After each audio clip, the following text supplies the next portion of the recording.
வணக்கம் வாங்க. இன்னைக்கு நாம ஸ்ரீமத் சுவாமி சித்பவானந்தர் அவர்களுடைய சண்டையிடல் பத்தின ஒரு அருமையான சிந்தனைய கொஞ்சம் ஆழமா பார்க்கலாம்.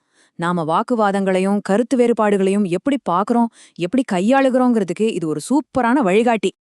சரி, இந்த முழு சிந்தனையையும் இந்த ஒரு கேள்வியோட ஆரம்பிக்கலாம். இறை வணக்கத்துக்கு நேரம் போதவில்லையேன்னு ஏங்கிட்டு இருக்கிற ஒருத்தனுக்கு மத்தவங்களோட சண்டை போட எங்க நேரம் இருக்க போகுது? சும்மா யோசிச்சு பாருங்களேன்.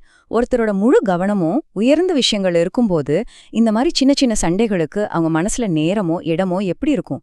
இதுதான் இந்த தியானத்தோட ஆணிவேர். அடுத்த கட்டத்துக்கு போலாம். இந்த சிந்தனையோட மைய கருத்தே இதுதாங்க. பரிபக்குவத்தின் பாதை. சண்டைகளை தவிர்க்கிறதுங்கிறது சும்மா அமைதியா இருக்கிறது மட்டும் இல்ல, அது ஒரு விதமான மன முதிர்ச்சி. வாங்க, அது என்னான்னு இன்னும் கொஞ்சம் விரிவா பாப்போம். அப்போ யார் இந்த பரிபக்குவம் அடைந்தவர்? சுவாமி சித்பவானந்தர் ரொம்ப அழகா சிம்பிளா சொல்றாரு. அவங்க மத்தவங்க கூட சண்டை போடுறதே இல்ல, ஆனா இத ஒரு பலவீனமா நினைச்சிடக்கூடாது. இதுதான் அவங்களோட மிகப்பெரிய பலம். அவங்களோட அமைதி அவங்களோட சுய கட்டுப்பாட்டிலிருந்து வருது. இதுல நாம கண்டிப்பா கவனிக்க வேண்டிய ஒரு விஷயம் இருக்கு. அவங்க சண்டை போடாம ஒதுங்கி போறது உணர்ச்சி வசப்பட்டு செய்யற ஒரு காரியம் கிடையாது. அதுக்கு பதிலா அது ரொம்ப தெளிவா யோசிச்சு எடுத்த ஒரு முடிவு. அவங்க உணர்ச்சிகளுக்கு அடிமையாகாம அந்த சூழ்நிலைய சரியா புரிஞ்சுக்கிட்டு நிதானமா ஒரு முடிவு எடுக்கறாங்க. சரி, அப்போ அவங்க எப்படி இந்த மாதிரி நெகட்டிவான சூழ்நிலைகளை சமாளிக்கிறாங்க, மத்தவங்களோட கோபத்தை எப்படி எதிர்கொள்றாங்க? அதுக்கான பதில் தான் இந்த பகுதி. இன்சுலின் சக்தி. இது வெறும் வார்த்தைகள் இல்லைங்க, இது ஒரு பவர்ஃபுல்லான கருவி.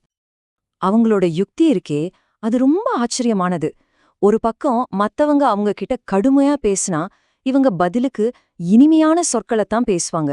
அதாவது கோபத்துக்கு கோபத்தால பதில் சொல்லாம அன்பால பதில் சொல்றாங்க. இது வெறும் பதிலடி கிடையாது, இது ஒரு மாற்றத்தை உருவாக்குற வழிமுறை. இப்படி பண்றதால என்ன நடக்குது தெரியுமா? முதல்ல அவங்க மனசுக்குள்ள கோபத்துக்கே இடமே இருக்காது. அதனால அவங்க எப்பவுமே அமைதியா இருக்காங்க. ரெண்டாவது, இதோட தாக்கம் தான் ரொம்ப ஆச்சரியமானது. அவங்க மேல காட்டப்பட்ட கோபம் அப்படியே மாயமா மறைஞ்சு போயிடுது. நெருப்புல எண்ணெய ஊத்துறதுக்கு பதிலா தண்ணிய ஊத்துனா எப்படி அணைஞ்சு போகுமோ அந்த மாதிரி அவங்களோட இன்சொல் மத்தவங்களோட கோபத்தையே தணிச்சிடுது. இந்த ஒரு அற்புதமான கருத்தை இன்னும் நல்லா புரிய வைக்க சுவாமி சித்பவானந்தர் காலத்தால் அழியாத ஒரு ஞானத்தை நமக்கு ஞாபகப்படுத்துறாரு. அதுதான் திருக்குறள். இந்த தலைப்பை பாருங்களேன். கனி இருக்கும்போது காய் எதற்கு? எவ்வளவு எளிமையான ஆனா சக்தி வாய்ந்த ஒரு கேள்வி இல்லையா? இதோ அந்த குரல். இனிய உளவாக இன்னாத குரல் கனி இருப்ப காய் கவர்ந்து தற்று. திருவள்ளுவரோட வார்த்தைகள்ல எவ்வளவு ஆழம் பாருங்க. இனிமையான சொற்களுங்கிற ஒரு அருமையான வாய்ப்பு நம்மகிட்ட இருக்கும்போது கடுமையான வார்த்தைகளை பேசுறது, நல்லா பழுத்த பழம் பக்கத்திலே இருக்கும்போது அதை விட்டுட்டு போய் காய பறிச்சு சாப்பிட்றதுக்கு சமம்னு சொல்றாரு. இந்த உவமைய நாம இன்னும் சிம்பிளா உடைச்சு பார்க்கலாம். இன்சொல், அதாவது இனிமையான வார்த்தைகள், அதுதான் இங்க கனி, நல்ல சுவையான பழுத்த பழம். இன்னொரு பக்கம் கடுஞ்சொல், அதாவது கடுமையான வார்த்தைகள், அதுதான் காய், புளிப்பான பழுக்காத காய். அப்போ இங்க விஷயம் ரொம்ப சிம்பிள். இந்த தேர்வு ரொம்பவே எளிமையானது, தர்க்க ரீதியானது. நம்ம முன்னாடி சுவையான பழமும் இருக்கு, புளிப்பான காயும் இருக்கு. நாம எதை எடுப்போம்? பதில் ரொம்ப தெளிவா இருக்கு இல்லையா? அப்போ கடுமையான வார்த்தைகளை பேசுறது எவ்வளவு முட்டாள்தனமானதுன்னு இந்த குரல் நமக்கு பளிச்சுன்னு காட்டுது. சரி, இப்போ இந்த சிந்தனையோட கடைசி பகுதிக்கு வந்துட்டோம்.